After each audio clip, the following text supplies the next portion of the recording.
फिर 6 का 1 के लिए 6 एकम 6, 6 2 8, तो यह हो गया 8। अब क्या करेंगे हम, 3 का पहाड़ा पढ़ने के पहले हमें शून्य लगाना होगा, जैसे हमने पूर्व में गुणा के प्रश्नों में किया है। अब 3 का पहाड़ा पढ़ते चलते हैं, 3 छक्के 18, तो 18 की यहाँ 8, और हमारे पास बच गया 1। 3 का चौक के लिए 3 चौक 12, 12 और 1 13, तो 13 की यहाँ 3 और बच गया 1। फिर 3 का पहाड़ा 1 के लिए 3 एकम 3, 3 और 1 4, तो यह हो गया 4। एक के नीचे एक सीट में लिखना है, ठीक है।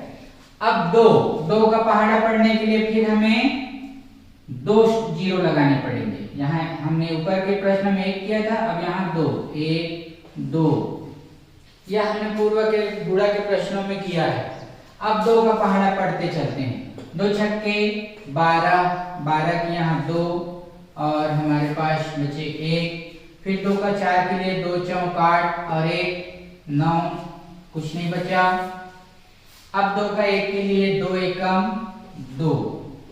अब इसे हम जोड़ लेते हैं, जोड़िए, तो यह हो गया 6 7 और 8 15, 0 15 की 5 और 1 हासिल, 8 3 11, 11 2 13, 1 14 की 4, फिर 1 हासिल, 4 9 13, 1 14 की 4, फिर 1 हासिल और 2 और 1 3।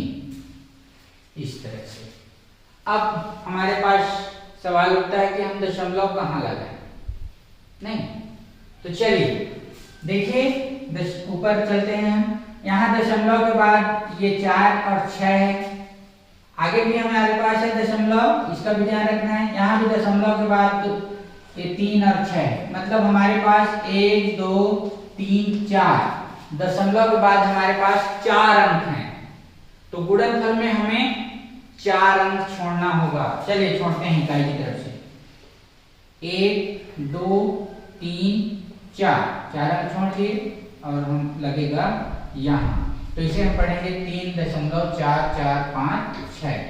तो इस तरह से हमें यह दशमलव के प्रश्नों में गुणा जब करेंगे तो इसका ध्यान रखना है कि दशमलव के दाईं ओर कितने अंक हैं। तो हमने यहाँ देखा कि दशमलव के दाईं ओर 1 2 और यहाँ भी 1 2, तो 2 2 4 अंक हैं, तो हमने 4 अंक छोड़ दिया, 1 2 3 4, तो दशमलव लगा यहाँ।